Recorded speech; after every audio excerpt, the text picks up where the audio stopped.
Will it be a smash and grab at the cottage for the tune? Or are we going to see this fifth gear, sixth gear, a performance of Newcastle Prime Barcelona? Let's find out here on Toon Tactics TV. Brilliant from Shea. And now Murphy could take on the shot. Fabian Shea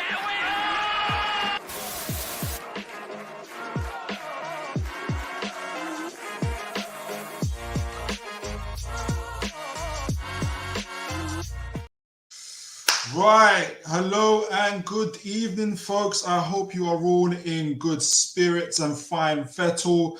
I don't know about you, but on a Friday or the day before for any match day, I get a little bit nervous, and it's not until I start talking about the game, the things surrounding the game, you know, the warm up, the context, you know, all the conversations, and then get into the players and the tactics and the managers. Do I begin to relax a little bit? I don't know about you guys. I do not know about you folks, but that's how I kind of generally feel. That's how I generally get into, kind of begin to kind of get myself relaxing into the match day itself. So without further ado, we're gonna get into. We're gonna first of all talk about things outside, kind of the warm up, the build up. We're gonna go through a little bit of Howe's press conference. We're gonna then talk about Wolves themselves, their playing style, what they're about, their form, and then we're gonna do a little bit of a tactical breakdown. But as always, folks, please do like, share, and subscribe, and do let me know where you are watching from. And yeah, just let me know how you're doing and how you're feeling, and let me know what your thoughts are as each step of the way as we get into the game. So, beginning with the Howe conference, very, very interesting. There's about 2, maybe 3 points, and I've also got a little interview from Mr. Craig Hope, our resident journalist from the Northeast, to kind of add a little bit to that. So, the Howe conference. I want to first kick off with the very first question before making a number of other conversations about it. Here's the very first question around Mr. Alexander Isak. Good morning, Eddie. How is Alexander Isak? Good question. Find out more today. I think he's... I like the fact that it's a good question. We'll find out more today. Like he doesn't know. He's like us, kind of looking at the website, looking at the intro, you know, trying to go through the ITKs or kind of read up on the national journalists. Like, yeah, I'm trying to find out myself. Like he's not the manager. A strange one with his eye. So the ball just grazed his eye, and we felt at that time that was the main reason for him coming off the pitch. Then he had a knock to his foot as well, so he's got. So initially, you know, there was the concerns around Isak's eye. Now it looks like there was a foot injury as well. Now we all know that initially we got this whole information about Mr.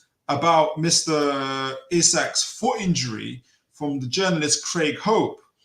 Now Craig Hope provided us with this update after the press conference, and I'm going to add a little bit more onto what he said and kind of repeat, kind of break down a bit of the way journalists kind of like to break things down, mainly in terms of trying to get more views and stuff like that. I'm not kind of accusing of Mr. Hope of being clickbaity or anything like that, but just a little bit of journalist experience. Bearing in mind, this is now. I'm going to share this tab now of Mr. Hope giving his update on Mr. Isak. And remember, he brought the story on Isak. And if you look at the timer on this, it's 10 minutes in. He started off this video saying, I'm going to update you guys on the Isak injury, whether he plays or not. But first, let me tell you all this other stuff. And then 10 minutes into the video, so you can, there's already a hint of him knowing already what the situation is with Isak, but obviously he wants to keep the viewers like myself in suspense. So take it away, Mr. Hope.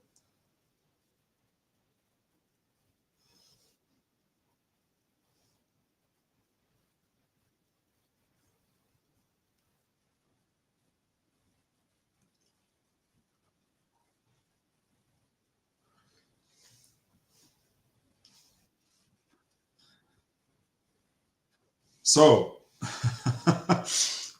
so Mr. Hope already knows that Isak's going to start. Here's my suspicions of what I'm saying. Mr. Hope released this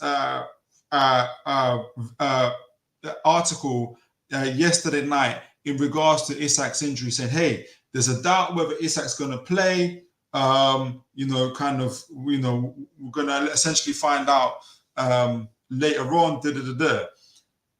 What's happening now is obviously he's telling us about the initial information he got, which was again yesterday night, which was there's concerns about his foot, but he's very likely going to play. And what Mr. Hope has done, what every kind of good journalist does who are worth their salt, is essentially said, knowing that Mr. Isak is fine, he didn't simply just report, "Oh, Isak is fine. He had a knock to his foot and he's fine." But what he's in order to kind of get more pages and get more kind of out of the story, he said there's a doubt on Isak's injury, even though he's fine, and then kind of let the comments ride in, the views pile in, various people start kind of, obviously he's not in charge of that. People are kind of responsible for their own responses. I can't believe it. People saying, "I can't believe it. He's injured again." Yada yada yada, and all this other stuff. And then say, "Oh no, he's fine." So he got as much out of the story itself. He's not going to announce the story and then kill it dead within the same kind of release and whilst releasing the story at the same time. So he had one conversation. He knew exactly that about what's happening with Alexander Isak, that he's likely to play. But in order to make the most out of the story, which he did, he left it on a cliffhanger in terms of, we don't know if he's injured or not, when he knew that he's going to be fine, only to report the next day that Isak is fine, which he knew all along. So Isak is fine. He's very likely to play. Very likely to play. Even Mr. Hope has said that. So let's get into the next thing about this common theme, and we've discussed it before in the show around Newcastle. Yes, they're getting the results, but the performances have not been great. And we talked about in our previous show, when we broke down the Wolves game, we did a review of the Wolves game. We said they actually played a lot better than they have done in the previous games in terms of, especially in the first 35 minutes. We had the possession of the ball. They were passing it around. They were recycling it quite well, creating chances here and there, not as many as they like. Obviously, and they made more than enough kind of 3 or 4 kind of mistakes in terms of that final pass in the final third, of which one of them they paid dearly for. And obviously, Wolves had scored in the first half. And then obviously, as we know, Eddie Howe changed things up in the second half. But the main thing is Newcastle did have a decent performance. And you'll see that not only through the possession, you'll also see that through the number of chances they created. You'll also see that through the number of shots they took, shots on target, from open play, all those type of things. They had a decent performance. The other thing that people always seem to forget whenever they're kind of analyzing not just Newcastle, but any team's performance, is that there is another team involved, and they have a say in terms of how the game goes. And that team on that occasion was Wolves. And Wolves played well as well. And the other thing is that not only did Wolves play well, Gary O'Neill's a good manager, and he made adjustments in that game in order to help Wolves to try and win the game. Of course, it didn't happen, thankfully, but he tried very, very hard to do that. And Howe talks about this. The question now is asked to him about how, yes, Newcastle have been getting results, but their performances haven't been great. What's your thoughts about this? So let's see what Howe says. Here we go. 100% we've got natural. Sorry, we've got the adverts there. I have to let it pass. So annoying. I need to probably here we go. But I guess you still want more from that team. Yeah, I mean, I think there's a few things to say on that. I think no game's easy. So right. I know there's No game's easy, folks, because there's two teams involved. It's not just Newcastle. there's Wolves as well. They have a say. They also want to perform. They also want to win. For myself, there's obviously critiquing the team and going, we can do better. But when you go to Wolves and away from home, and we had total control of the game for 20 minutes, we lost that control. Then the second half was a bit transitional. Yeah. And that was the pattern of the game that we talked about. Newcastle first 20, 25 minutes, 30 minutes had control, then lost that control, got caught in a transition, Wolves went up. Second half, Eddie Howe made those 3 changes, Tonali,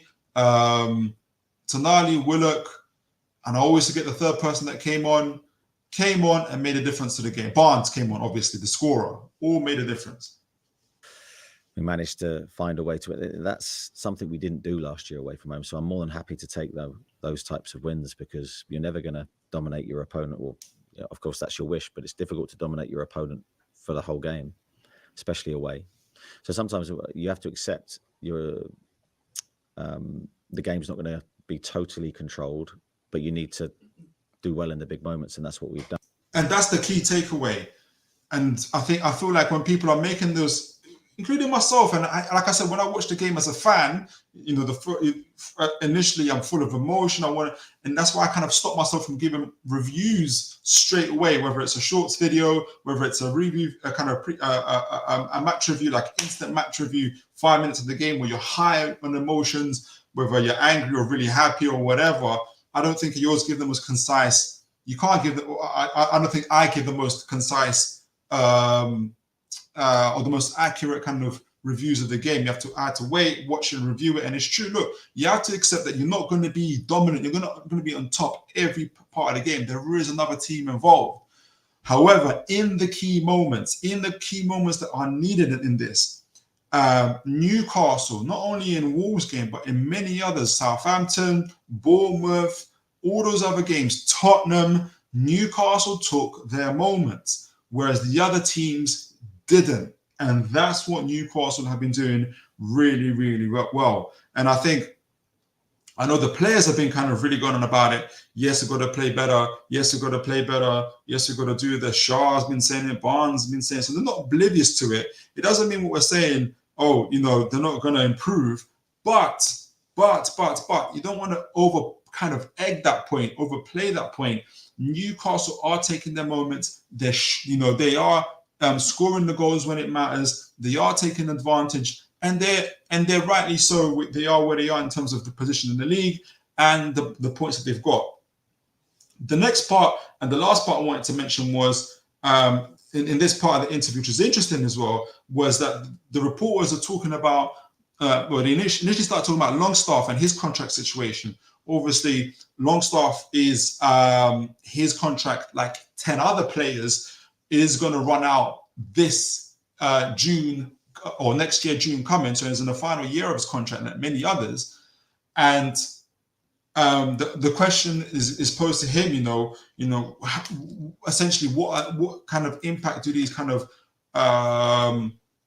contract negotiations, discussions have, on players? Like, is Longstaff, is his contract going to be extended? Is it not?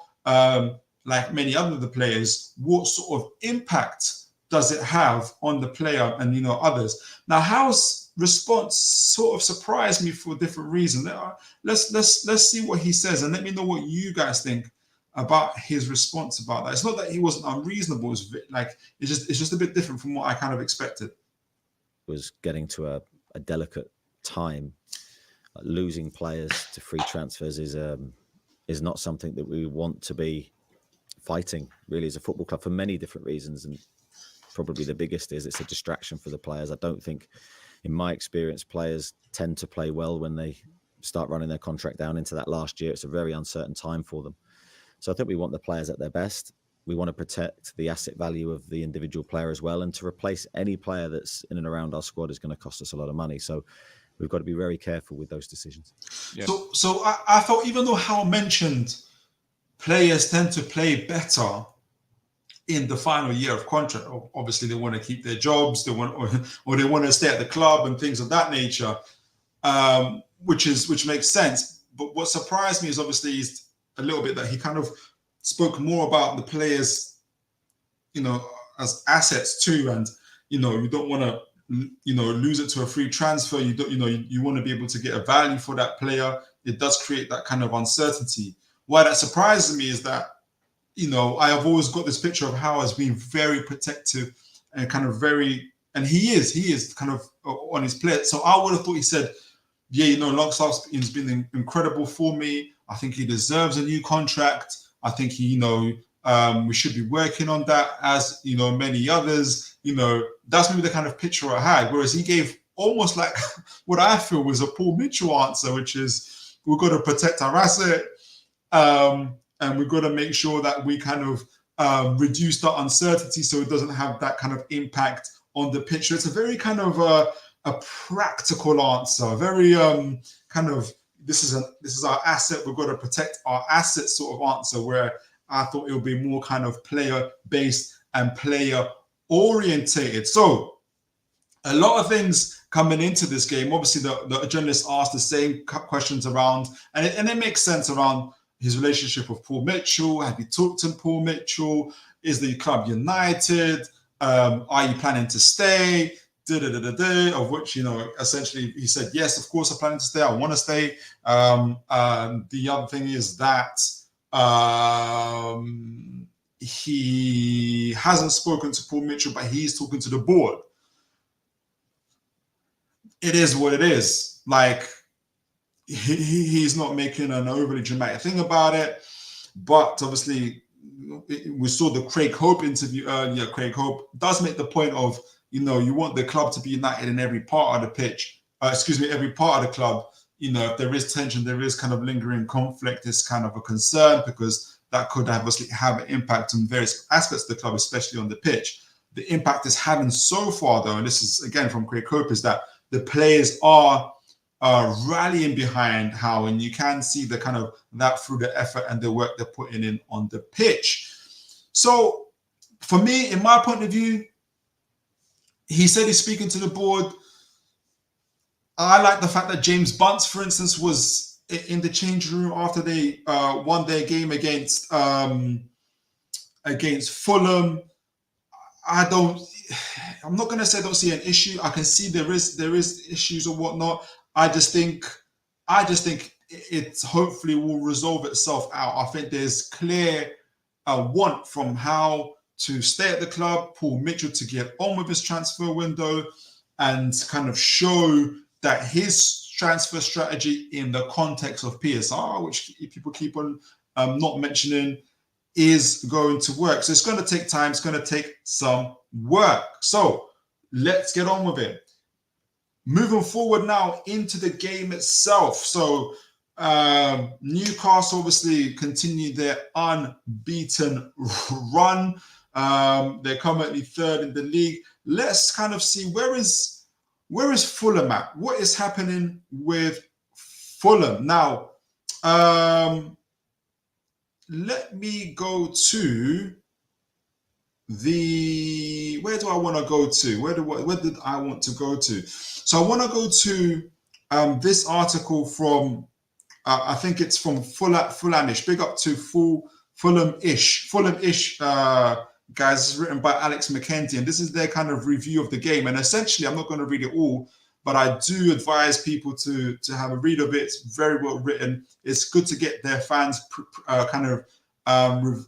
expectations for Fulham going up against Newcastle United, what they're thinking, what they're feeling about the game. And essentially, and to summarize, in terms of, because it kind of reveals a lot about Fulham's playing style, is that essentially the way they kind of view Newcastle is, we're a counter-attacking team, not very good on the ball, essentially, who like to press as a unit. And they described Fulham as being the total opposite to Newcastle. So they like to be on the ball, they like to press, and they like to come forward, and they are good on the ball, which is all true. And if you kind of read any articles from Total Analysis and others, Fulham are good on the ball. And we witnessed that, especially in the two games we had last season, even though Fulham haven't beaten us in the last 5 meetings. The last time we did meet at Craven Cottage, we won 1-0. And I'll talk about that game as well. Fulham played really, really well. And I think they essentially, they played us off the park if we're very, very honest about that game. The other key essentials that Mr. Alexander said was that he feels that Fulham have a couple of choices, either defend from deep, allow Newcastle to have the ball in their half, and then kind of press them, counter press them, and get the ball high up the pitch, which has worked. And I have said in the past, I actually said it when we were playing against Tottenham, that if to Tottenham fans, to Ash Matic from Spurs King, big up Ash Matic, that if you want to beat Newcastle, give us the ball. That was 2-3 weeks ago. Newcastle have been better on the ball since then, and Wolves game is evidence of that. So that's one kind of way to kind of beat Newcastle from a Fulham perspective. The other, which is what Mr. Alexander thinks is going to happen, Fulham are going to press up high. Instead, they're going to be quite front-footed about their approach in their game, push the wing backs high, press from the front, really come at Newcastle, which I think plays into Newcastle's hands. It kind of, we're kind of built that way. You kind of make up our minds. We'll either hit it direct to our players, Gordon, Isak, and Barnes at the front, or we will try to play through Gomeres and others. It does help us kind of in terms of moving the ball a lot quicker. Whereas when we're trying to do the sideways passing and try to create angles and stuff like that, sometimes we don't do so well with that, even though, like I said, there have been some improvements in the Wolves game. The other one is what Wolves did, which is hit us on the transition, which is essentially Fulham to play possum a little bit, really kind of sit deep, allow Newcastle to come onto them, try and get the ball, you could kind of prevent Newcastle from doing the through balls, catch them like they caught, Longstaff, Jacob Murphy, Joelinton Wolves did that, and kind of hit us on the transition, try and pitch, Adama Traore against Dan Burn in a foot race where we know who's going to be the winner of that one, and try and hit Newcastle that way, which is another very good tactic. He also mentioned, Mr. Alexander, is that to target Lewis Hall. Because I didn't know this about Lewis Hall, and I don't know if you knew about this stat, but his ground duel, his winning percentage is very, very, very low. I forgot what it was here. I think it was 1.1% or something in terms of him winning the ball, which I couldn't believe that was where Mr. Hall was at. However, what Mr. Alexander fails to, Mr. McKenzie, excuse me, I keep saying Mr. Alexander, didn't realize is that there's a couple of reasons why Lewis Hall plays, especially over Lloyd Kelly. And I know a lot of people put Lloyd Kelly in their starting lineup coming into the game rather than Lewis Hall for the kind of obvious things where Lloyd Kelly does win his ground duels. He is taller, he's athletic, he's faster. He wins it in the air. He wins on the ground. But one of the key things, number of key things, is that Eddie Howe really does see Lewis Hall as a left back, and the only way he's going to get better is by playing games. But this isn't about making Lewis Hall better. It is about Newcastle winning games. So how is Lewis Hall going to help Newcastle winning games? One of the key statistics for Lewis Hall is how well he does on the other side of the pitch. On the ball, he's passing it in the right areas, whether cutting back, crossing in, being available on the overlap, all those type of kind of things that he does in the attacking third is really, really good, but also winning the ball in the attacking third. So he has very good defensive actions in terms of recovering the ball, recycling the ball around, and this allows Newcastle to press up high, to maintain the ball in the final third. So what happens when Lewis Hall is on the other pitch, which is in the final third of the pitch, is typically you'd have Joelinton, Mr. Joelinton, covering that left back space, and you'll see from Joelinton's recovery runs, which are very, very high. His ground duels, his aerial duels, which are all very, very high. That Joelinton is the one that covers that space in behind Lewis Hall. So yes, Fulham can target Lewis Hall, and there will be moments in the game where they can do that. But I wouldn't say they should necessarily be overconfident in kind of in believing that they're gonna necessarily win the game that way. And I know there's more than one way to skin a cat, but Fulham, as you know, as we kind of spoke about, a possession-based side, they've got some of the highest possessions in the league. I think the top 8 for that, which is pretty good. But also,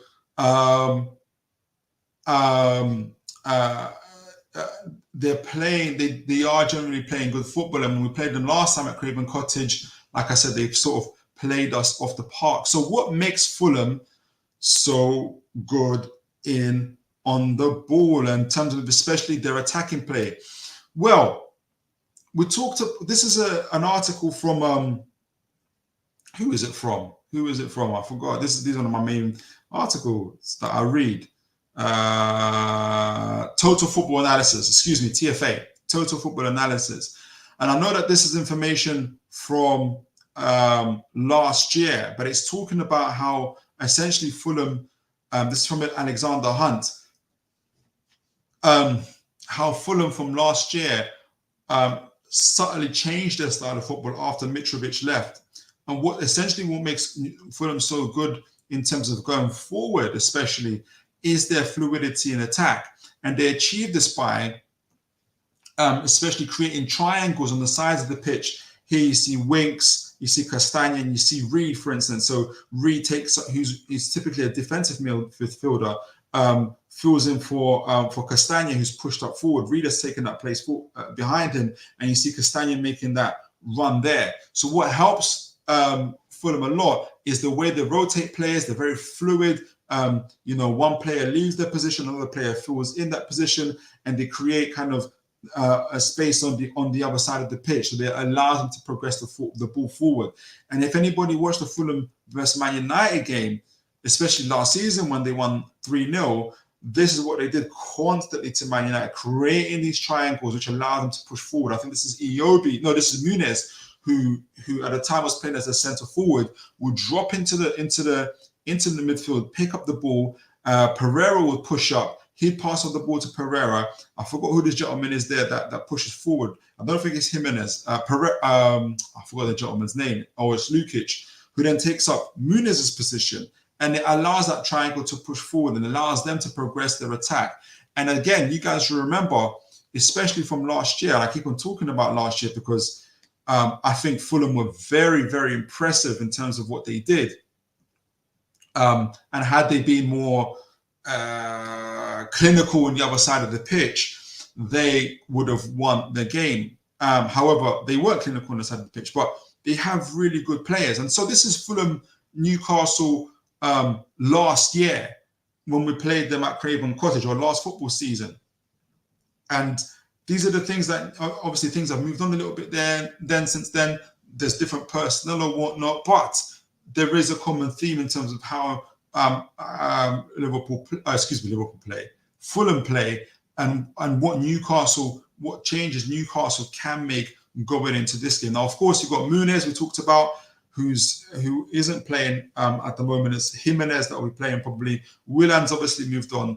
Tom Kearney, I think, is moved on as well. Paulinho has moved on. And in their place, you got Lukic, you got Pereira and others that are playing. So, and obviously Tosin Adarabioyo was playing as well. Let me share my screen there. And repeat, folks, remember, we were very close to getting Tosin Adarabioyo until Chelsea came along. And if we take some of the news and updates coming from some of our IT cases, that Tosin and his agent kind of led us up the garden path a little bit. But we hold no grudges. We are bigger and we are better than that, of course. And so, yeah, if you see what the personnel they had, you see the personnel that we had, and this is going to be the changes that we're going to make. This was obviously Gordon, Isak were playing. Willock was playing, Gomeres was playing, but our back line, we had Burnt, Shaw, Kraft at right back, and Hall at left back. So, and the Bravka in goal. So some of the main people that we obviously didn't have was Joelinton. Pope wasn't playing. Barnes wasn't available to us. Tonali wasn't available to us. So we didn't really have a lot of game changes. If you look at the people that, well, actually Barnes came on and helped change the game, and Anderson came on, especially they helped to change the game at the time and helped us to be clinical. And we'll see kind of how the stats on that changed. But this is, and I'm wondering if we might see the same sort of pattern. So very good on the ball, Fulham. Really good in the rotation. Really good at creating triangles. They played through the middle, and they can play through the middle. They can play out wide. What was interesting about this game as well is if you look at, can you guys see it on my screen? Yeah, you can see it on my screen. If you guys look at in terms of where most of the attacks came for Fulham, it was on the left side of the pitch, whereas most of on their left side, whereas most of the our side of the attacks came from the left side as well. And partly the reason for that is going back to the players who played, especially kind of if we're talking about the attack, is that we had Kraft, Longstaff, and Murphy on that side, so not overly creative, whereas they had Willan, Nunes, and Robinson, which is their creative half. Most of our attack came from the left. We had Gordon, Willock, and Hall, which makes a lot of sense. So there was that kind of tactical battle. And Anderson and Barnes obviously came on. Anderson made a real big difference to that game as well. Obviously, I think it was Gomeres that scored the winning goal from what I can remember as well. So it was kind of a lopsided game for both teams. So that was interesting to observe. So what's going to be the likely plan? What's going to be the likely? And if we before kind of again going back to the stats of that game before we move into the present day, what's likely to be the so this is the stats from that same game, and this is the first half where they totally dominated us. 70% possession for them. They had a 1 goal expected ratio, 1.01, but they didn't convert it. 10 shots to our 2s. They've really hurt us. 298 passes to our 112. They've really hurt us. Open play XG 101, non-penalty goals 101, shots on target we had 0, and obviously then Mr. Howe made his changes. Fulham did not take advantage of all the dominance that they had in that game. And what happened is obviously we upped our possession a little bit of some of the changes we made, but what was the crucial changes we made, almost similar-ish to the Wolves game, except for the possession stats went the other way. Our expected goals went to 0.87, whereas Fulham's dropped off. Our total shots went up to 10, whereas again, Fulham's dropped off to 4. Our shots on target went up by 5. Fulham's dropped off to 1. Our big chances created was 2, and obviously we converted one of those. Even though our possession didn't go up that high, we became a lot more direct in our game. Anderson, Barnes came on, really made a change, and so the expected goals, the shots on target that we did, really upped. And obviously with Gomeres, with Gordon, with all those guys playing, we were very potent on the other side of the pitch, and it was a good away win. But that was then, and this is now. And obviously, bearing in mind, this is the predicted lineup from whoscored.com. I think if you look at FotMob, I can't remember what Sofa Score had. A lot of them had Lloyd Kelly playing at left back instead of Lewis Hall. But again, for the reasons I outlined earlier, which is that I think Hall has a lot going for him in terms of his technical quality, his ability on the ball. the way he plays helps us to maintain the ball on the other side of the pitch and to remain to be potent in the other side of the pitch in terms of his creativity. Hall stays. Yes, there's work defensively he can work on, but he's also his ability to invert alongside Bruno Gomes really helps Newcastle. And Joelinton is there to cover for him, is there to shelter him, especially kind of with his recovery runs and ability to defend. WhoScored.com, like Fotmob and others, also believe that Isak will play, that his injury isn't overly serious enough to keep him out the game, and I'm of the same opinion.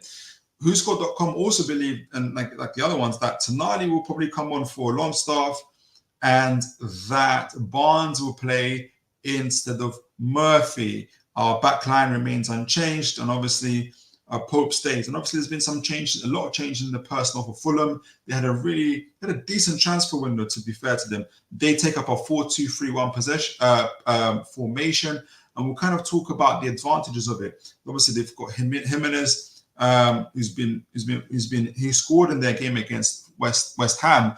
Again, they dominated, very similar to the game against us. Possession-wise, shots-wise, shots on target. And it wasn't, and they were undone by literally the last kick of the game against West Ham, and they drew the game 1-1. And so they're not really taking advantage of those moments that are both defensively and offensively at the moment, and as it did last season. But obviously they've got Smith Rowe from Arsenal playing for them. He joins. Iwobi's been there for a little while. Lukic has taken over. Pereira has taken up that position where Paulina used to play. Joachim Anderson, who's also been linked to us for a number of years, obviously, has moved to Fulham, which is a bit of a sideways move for him, coming away from Palace. But we know what Anderson can provide for Fulham. He's, and me seeing him live, he's really a leader. He commands the back line. He's way more athletic than I gave him credit for in terms of his speed, power, his aerial ability. And obviously we all know about his ability to hit those diagonals, hit those long balls, his accuracy, his ability to play out from the back. And obviously this is what allows Fulham to play out the back, which is a thing that they really value in terms of being able to build up their attacks in a controlled manner. Anthony Robinson's a constant threat for them on the wings as well. He's hurt us a number of times in terms of his creativity and cutbacks, ability to kind of get forward, his athleticism and whatnot, and his ability to join up with Iwobi in attacks and everything else. We've got to be able to look out for that. So, what is my lineup? What is my thoughts in terms of what Newcastle are going to do going forwards? So, essentially, my thoughts are this, and to kind of explain what you're seeing before you is Fulham's 4-2-3-1 formation. We'll kind of see how it all lines up a little bit. What is interesting is that the only kind of imbalance you see for both sides when you've got a 4-3-3 versus a 4-2-3-1 formation is with the attackers, with the number ones themselves. So Isak would essentially be against Anderson and Bassi by himself if you kind of obviously lay it out as neatly as this. Whereas every other part of the field, there is a matchup. Obviously, Jimenez will be up against Burn and others. But what you'll also find is you'll have Gordon, you'll have Adama and Howe, you have Iwobi and Livramento, you have Murphy and Robinson, you have Lukic against Tonali, you'll have Smith Rowe against Bruno Gomes, and obviously Anthony Gordon here against Mr. Tete. So lots to think about here. And obviously, can I zoom? Here we go. Wow, that was well kind of zoomed out. Crazy. Now, obviously, the game isn't going to be as neat as this, and we're going to talk about different phases of the game itself. With Isak, it's not going to be Isak against Anderson, Anderson and Bassi all game, and it's not going to be Jimenez and Dan Burn against Dan Burn and Shaw all game. It's going to be a little bit more mixed up. It's going to be a little bit more changed. With the 4-2-3-1, one of the key things that we're going to talk about is, and that Newcastle are up against is, when you have a 4-2-3-1, when you have Pereira and Lukic, who are very good, especially Pereira on the ball. Yes, he's not as fast, he's not as tall and physical, but he has really good technical ability, his ability to receive the ball in tight spaces and make kind of decent decisions in terms of passing. So the 4-2-3-1, what allows these midfielders are really key in two aspects. The defensive aspect, so they protect the back line, the back four really, really well. And when you have a disciplined back line, and you have a discipline to protect the back line, it is very, very difficult to break them down, especially centrally. And what can happen is that a team can be forced to go out wide. And if you can force a team to go out wide, you can predict what they're going to do. And if you can predict what they're going to do, you can predict how you can counter that. Similar to the Wolves game, where especially towards that 30-35 minute mark, Wolves pushed us out wide. They really harassed Anthony Gordon, really started pinching him and fouling him and all those type of things, and made it very, very predictable in terms of defensively. And all they wanted to do was force Newcastle out wide, get the ball whenever Newcastle tried to thread it through Longstaff, Jacob Murphy, and Joelinton. And they wanted to get it quickly to Larson as possible to get him in a one-on-one situation with Burn. And I suspect with this 4-2-3-1 formation that that's exactly what Fulham will try to do when there is a defensive phase in the game itself. So if Newcastle aren't clever, if they lose the ball, one of the key things that they'll try to do, especially with Lewis Hall, maybe trying to do those overlapping runs against Tete and Gordon, kind of having the ball. If you can imagine, especially if Joelinton is not ready, Anderson, especially if you get Anderson on the ball, he will try to set off Adama. If you can imagine in those kind of 1v1 situations, he will try to get Adama on the ball. So if Newcastle lose the ball on this side of the pitch, for instance, they'll try to get Adama onto the ball. Again, Joelinton will be responsible to ensure that, at least to try and ensure that side is covered where Lewis Hall has left. If Joelinton is not there, it'll be Dan Burn's responsibility. And we know in a one-on-one foot race, he's not winning that. So the best he can do, which is what he did against Larson, but failed, especially for that goal, was to try and slow down Adama some way, somehow. We know that Adama doesn't always make the right decisions, but you can't bank on that. You can have games where he can score 2 goals and make an assist. And it's pretty decent this year as well. So that's the kind of thing that Wolves are trying to do in terms of trying to capitalize on Newcastle in the transitions, trying to hit try and get those kind of 1v1 matchups between Adama and Burn, possibly also between Iwobi and Shaw, for instance. The battle between Livramento and Robinson will be interesting, but I feel like on this right side, Tonali will be very important in ensuring those kind of passing channels don't come to pass. Robinson would have, I think, a harder job getting past Livramento and Murphy, who are generally very good in transition. Livramento, obviously, we've highlighted him recently, does need to focus in terms of especially kind of looking out for runs from midfielders. He failed to do that against Bournemouth and Wolves in those games, but generally he's very, very good. So there are various ways that Fulham can hurt us. He is fast, but he's not as quick as Adama. So Adama will be one of those key points to hit. I think Burn will much rather go 1-on-1 with Jimenez, and probably so would Shaw. But that'll be the key outlet for Wolves. So Newcastle have got to really be careful how they recycle the ball.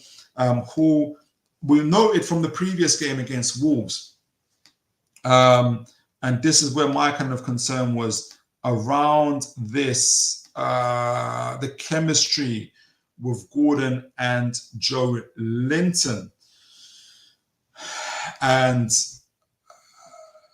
what Joelinton was trying to do a lot in this game against Wolves, for instance, is he was constantly seeking for to do the cutbacks with Gordon. So he's all constantly looking for this situation where, say, he gets on this side and Gordon goes in, or on the other side, Joelinton gets like this and Gordon like that, and then Gordon goes on the outside and Joelinton goes on the inside. The problem was that Wolves were dropping a little bit deeper, and either getting people offside or just really kind of ensuring that Gordon didn't get on the ball by blocking him off, and Joelinton either wouldn't take the ball on, wouldn't shoot from the outside, didn't find other ways to get those players involved, and they just kept on hitting the brick wall. And eventually their pattern of, well, there was no pattern of play really, became very, very, very predictable for folks. So look, if Joelinton continues to play, does start in this game, which I suspect that he will, this is something for Howe to kind of resolve. When he's got 6 days on the training pitch, I think one of the key things that we would have learned from what Barnes can do, especially on this left side, and I wonder this is where, you guys would have noticed that I didn't start Barnes in this game, because I'm wondering if Howe might do the same trick.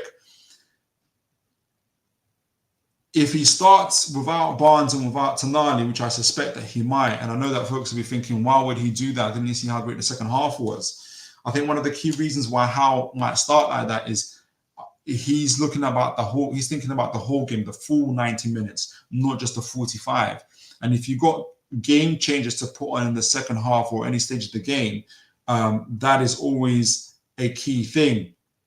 So if you put on Tonali and Barnes straight away, which I know the argument is, well, start off with your best players first. You then who do you have to play to come on if it's not working out for you? So I don't think necessarily Sean Longstaff and Joelinton played badly in every aspect of the game. The main point, the main kind of frustration, or the main problem area for them was in the attack. And that's something that they can work out. This is another game. They go back to the training field and they got to work things out this way. So if the cutback isn't working for Gordon, for Joelinton, if he can't get Gordon on a 1v1 versus Tete, take it on, take a shot. Maybe Isak joins in. Maybe Howe needs to also add a little bit more and get in there. And if Howe is there, and obviously there's a huge gap here, and the fear is that Adama gets the ball, well, then the defense have to think about that. Maybe Bruno Gomes drops back, looks at Jimenez. Burn goes out wide a bit. Tonali moves across. Livramento moves across. Now, it isn't bulletproof. Adama has super pace, but you've got to figure out a way to kind of be potent on the other side. Adama also has to be forced back. If Hall's going up there, Adama also has to support Tete and Anderson and the rest in defense. He also has to be there. But he doesn't have to be there if essentially we're not being very creative. We're becoming very predictable. We're becoming hurt. I've got Tonali playing. I think there's a good likelihood that Tonali plays over Longstaff. And part of the reason for that is Tonali's ability to kind of play in between the lines, but not also always play, also just playing between the lines, but also in terms of the ball itself, but also position himself in between the lines of the defenders. And what you guys remember from my match review of the Wolves game, part of the reason why we created this half space in between the defense and the attack was because Tonali was coming into these half spaces here, making the centre backs drop back. And this allowed, obviously, it's Gordon here, but this allowed Barnes to come in and obviously come in with that shot. It also allowed Shaw to come in and come in with that shot. So there's opportunities there. I think Sean Longstaff is not quite acute as Tonali in those situations. So there's a strong chance that Tonali starts over Longstaff, though I wouldn't be surprised if he does not. The other situation, obviously, for Newcastle, and we'll in a defensive point of view, they've got to be mindful of what Fulham can do. And Fulham, in terms of their attack, we talked about their player rotation,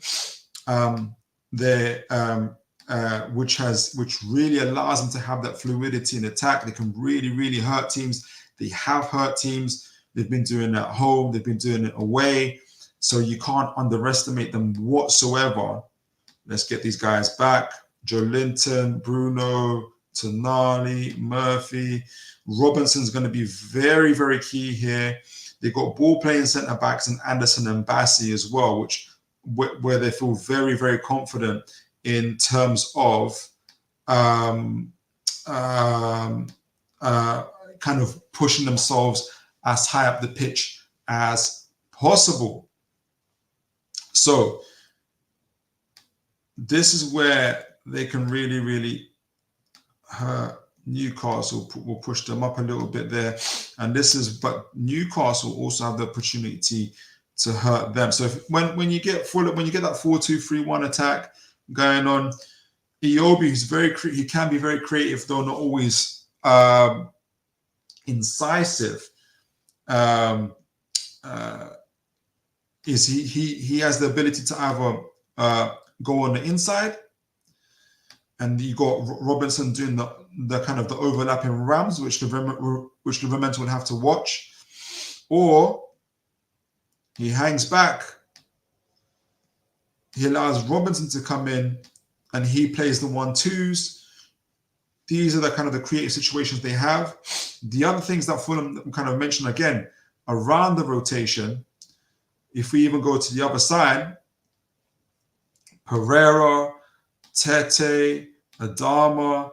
I know the focus would be on Adama and his speed, but speed doesn't have too much to do with it when you're facing a low block like this. So what you could have is Adama and Pereira coming in, Tete here, Tete doing the overlap, Adama dropping back here, and Tete just going 1v1 with Howe. And Joelinton is going to be absolutely key here, where he has to double up and support Lewis Hall. Dan Burn will be coming across, Shaw will be coming across, and you'll have for Pereira, Emil Smith-Rowe trying to get into those half spaces, really to try and hurt Newcastle.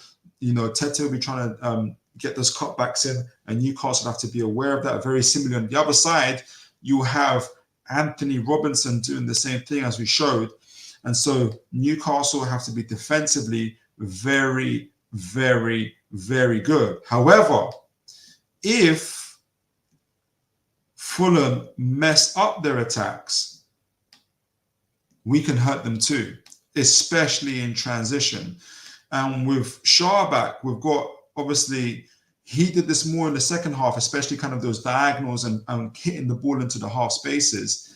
Sorry, got a comment there. Didn't see that. Sorry. Adieri Kanguma. Hope you're well, sir. Hope you are well. Good to see you. Hi, Philip. Hi, how are you? Amanda Stavely Murder. Piff come back to Newcastle as owners of Newcastle. I don't think that's going to happen, Adieri. I don't think that's going to happen. But I understand your sentiment there.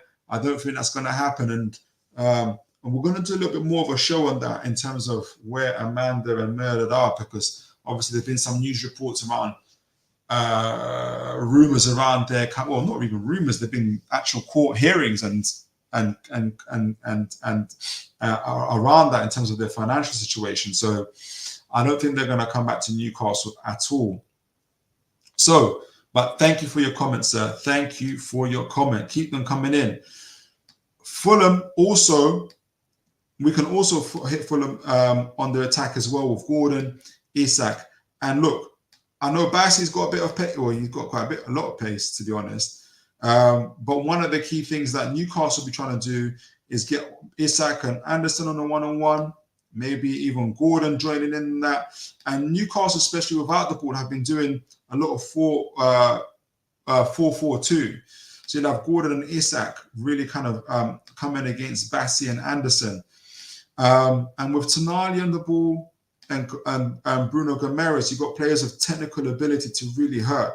What happens a lot as well is Fulham wouldn't want to take the mick totally. They know the pace and power that Isak and Gordon will have, and they can really, really hurt them on the break. So I don't expect Fulham to be kind of, they will play their football, but they know that they also can be hurt on the counter attack. So there's going to be some key matchups in this game. As I pointed out, I think Fulham are going to do their best to match up Adama with Burn, especially in the transition, or Adama and Tete will try to get Lewis Hall on a one-on-one and hurt him in a 2v1 situation with Pereira joining in. They're going to try and cause these really kind of fluid attacks as well here. Burns going to have to follow. Lewis Hall's going to have to do his best. He's going to have to do more than his best. He's going to have to slow Adama down. Joelinton will be in there as well. But like I said, on the other side of the coin is if Fulham are not careful and they don't get this part right in terms of their 2v1 situations, and we get the ball, Gomes has the ball go to Gomes, or if Joelinton collects the ball, Lewis Hall has the ability to get the ball directly to Gordon, who will find himself in those 1v1 situations with Gordon. Isak will be on his bike. Bassey will have to be following him. Tonali is very good on the press as well. We could really, really hurt them. So there's always these situations that could occur for Fulham. So this is my tactical breakdown for the game, folks. Let me know what your thoughts are. Like I said, some really key tactical matchups there. Burn, Adama, 1v1 race, no. In the air, Burn all day. Isak again, Gordon against Anderson, or Isak against Anderson, and against Bassey. I think Tonali will likely start the game over Longstaff. That I wouldn't be surprised if Gordon remains on the left, and obviously with Isak still playing, that Barnes is on the bench with Villa. Because this is the other thing, and apologies, I didn't mention this. This is the other thing. So obviously we've got Murphy here. We'll take off Murphy. To have the ability to put Barnes on,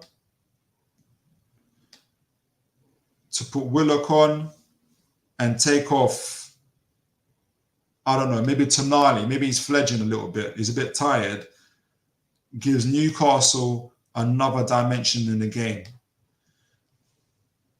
Again, pace, power, dynamism, directness. And also what Willock has is a really good chemistry with Isak as well. So all these things, Howe has at his disposal. Not to mention Trippier, who can always come on for Livramento, again creating that kind of being the creator that he is. So I know that people will be asking for Barnes to start. He might start as well, but I can see why Howe starts with Murphy, especially from the defensive aspect of the game. There's more than one way to skin a cat. There's more than different kind of phases of the game, whether Newcastle are defending or having to counter-attack, how they can hit Fulham, and maybe especially in the latter stages of the game when legs are tired, Fulham may not be as attacking and as pressing as they would like to be. That's when you want to put maybe Barnes on in the half spaces. I'm not saying that Barnes is an off the bench player. He's not. He is a first teamer. He is a starter. But again, Howe has those options. So that's my tactical breakdown of the game, and we're going to give our predictions, folks. Guys, remember always to like, share, and subscribe. Remember, send in your predictions as well for the game. How do you think the game's going to end? Score-wise, it's a very interesting one for me. I am very weary of Fulham, especially how it went last year. I don't think it's going to be the same this year. I think Newcastle showed, especially away from home to Wolves, that they can keep possession of the ball. They can rotate the ball. It's about what they do in that final third and how to kind of avoid getting caught on the transition. And I think the main kind of weapons that Fulham have, obviously Adama, Yobi, Newcastle have 6 days to train, had 6 days to train for that. And I think will be able to attack. And I know that at least 10-20% of Howe's mind would be for the League Cup game coming up, but he kind of has to think about how he rotates players, which is maybe part of the reason why Barnes might not start. Maybe Tonali doesn't start, but I think he may, because of his ability on the ball and what he can do. So my score prediction for this game is, if I put the tactic board back on, I have to kind of think about it. I think we can win the game, and I think Fulham may be a tad overconfident. They know what they did to us last season at Craven Cottage in terms of really kind of taking the game to us and passing. Know that we can hurt them, but they'll press. And I think Newcastle have a never say die attitude. They know they're good in the moments. They can take advantage of those moments. I back Newcastle to win this game 3-1. Newcastle to win the game 3-1. I think it'd be like 1-1 at half time. Barnes will come on. Willock will come on. I back Willock. I back Barnes to get us the game winners. And the first goal, I'll give it to Isak. Isak and his toe. It'll be a toe poke. How about that? I'll back Isak. So 3-1 Newcastle. That's my final predictions. That's my tactical breakdown for the game. The House press conference, the articles from the Fulham, from the opposition side, the former Fulham in the last head-to-heads. Obviously, Newcastle have been winners in the last 5 games, but Fulham have been very good on the ball, a front foot playing team, fluid in their attack. But I think Newcastle have enough to get another win on the road, and I back Newcastle to win this game 3-1. Isak, Barnes, and Willock, the scorers for the game. Let me know what you guys think. Let me know what you guys scores for the game. Make sure, as always, to like, share, and subscribe. And as always, folks, take care of each other and have a good evening. Take care and God bless, folks. Oh, brilliant from Sham. And now Murphy could take on the shot.